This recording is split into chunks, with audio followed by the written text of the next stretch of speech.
Good morning. Here is the news at 10. First, the highlights. Lagos State government stresses continuous youth engagement for development. Nigerian Export Promotion Council Customs Service engage stakeholders on cross-border trade. On the foreign scene, thousands of riots police on standby as United Kingdom braces for more riots. And in sport, Nigeria's favor of finishes sixth in 200 meters race as Oborodudu misses bronze in wrestling event of Paris Olympics. Now the details. I am Dele Agadumo. Lagos State Deputy Governor Obafemi Hamzat says the state government will continue to engage, interact and communicate with the youth, believing that this would enable them to collaborate and partner with the government in achieving the set desired goals and programs. Hamzat says Lagos State is committed to providing the youth with cutting-edge facilities and technology, thereby empowering them to reach their full potential, including the desire to drive innovation and growth in the state. The Deputy Governor highlighted some of the initiatives the current administration has put in place to ensure that the youth are engaged and unleash their potential for prosperity, noting that some of the youths in the state have been or are being sponsored to different countries to see how things are done. Hamzat stated that the Governor of Babajide Sanwo-Olu administration will be remembered for laudable projects that the administration has embarked upon, which will be a legacy of the administration. The Deputy Governor reeled out some of them to include road infrastructure, agriculture and food security, and transportation, comprising the three major means of transportation: road, water and rail, among other projects. The Lagos State government says it is harnessing the natural gifts of coconut as one of the tools to eradicate poverty and provide about 200,000 jobs to the teeming youth in the state. Secretary to the state government, Bimbola Salu-Hude, made this known when she hosted the country representative of the Food and Agriculture Organization, FAO, Kofi Dominic Kosu, on behalf of Governor Babajide Sanwo-Olu at the Cabinet Office, Alausa, Ikeja. Salu-Hude explained that the state government is partnering with the FAO, a subsidiary of the United Nations, to launch a coconut project in the state, expressing readiness to utilize all the value chains in coconuts from the flesh to the water for food production and other uses.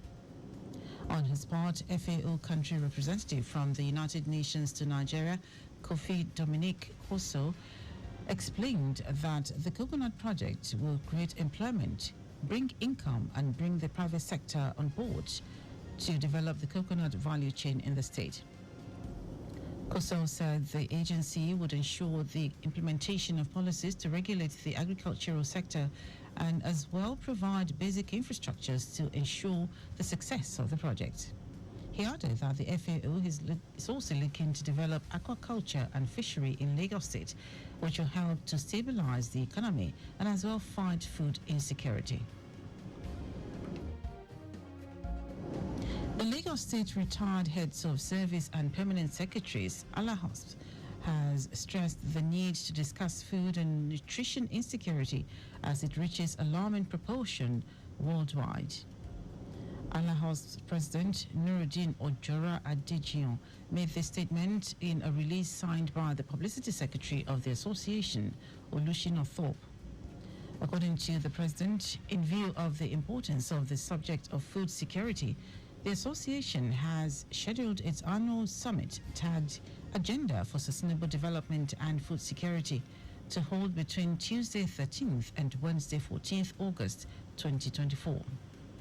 Ojora Adejian described food security as a cornerstone of any stable and prosperous society, stressing that every individual and group should have access to sufficient, safe and nutritious food to lead healthy lives. He stated that Nigeria, despite her rich agricultural heritage and potential, faces significant challenges. This, he noted, should be addressed through a comprehensive and collaborative approach involving both state and non-state actors. This year's summit, which is the 11th edition, will feature erudite scholars and food security experts from across the globe. Now to the rest of the stories. The Nigerian Export Promotion Council and the Nigerian Customs Service have concluded a stakeholders engagement designed to formalize and integrate informal cross-border trade. The stakeholders engagement themed mainstreaming informal cross-border trade and data collection for enhanced economic development aimed to enhance economic development through organized trade practices and data collection. NEPC's Chief Executive Officer, Nonye Ayeni, who was represented by the Council's Director, Trade Information Department, Joe Ita, emphasized the crucial role of border towns in Nigeria as trade hubs. According to Ayeni, the engagement provided a platform for stakeholders to exchange experiences related to cross-border trade, including discussions on addressing the issue of poor road conditions. The NEPC bars also highlighted the importance of educating the public on the government's data capturing operations regarding cross-border trade. According to the Border Communities Development Agency, the country has over 2,000 border communities located in 105 local government areas in 21 states.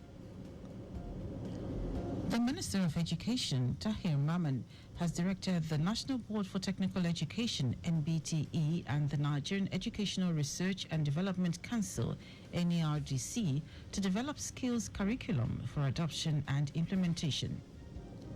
Maman spoke at a pre-validation meeting of stakeholders at the National Policy on Skills Development in Abuja. The minister urged the agencies to come up with a skills curriculum for all levels of education and make it ready before the commencement of next academic session in September. He said the implementation of the skills curriculum by schools would help in addressing learning crisis across the country. Maman explained that after its development, the skill curriculum would be implemented at all levels of education across the country by September. Now to foreign news. Police are preparing for more possible riots across England, with reports that at least 30 protests could be planned for today. Police sources say nearly 6,000 officers have been mobilized. Prime Minister Keir Starmer has promised communities they will be kept safe after he chaired another emergency Cobra meeting last night. Disorder erupted in cities across the country last week after the fatal stabbing of 3 girls in Southport, with unrest fueled by misinformation online, and the suspect was an asylum seeker. More people are due in court later after the first person was jailed over the clashes on Tuesday.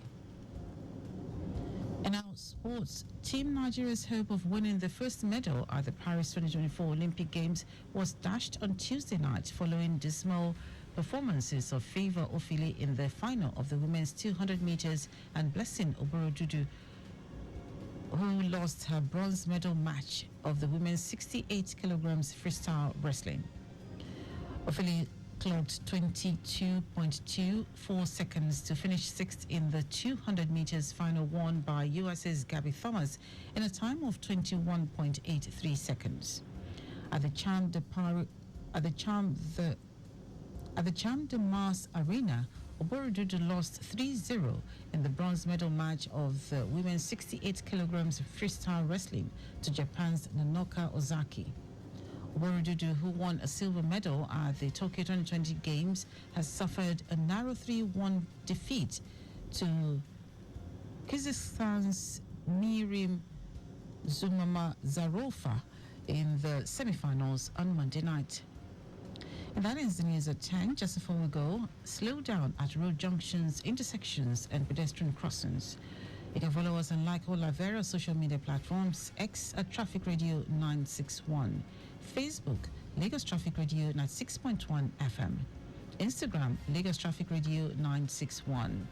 Subscribe and watch our news and programs live on YouTube at Traffic Radio 961. You can also visit our website www.trafficradio961.ng. Did you know that the Sanwo-Olu administration initiated 500 hectares rice farm technology intervention project? You can get more details on the Lagos State Government website. To end the news, try the highlights of the major stories.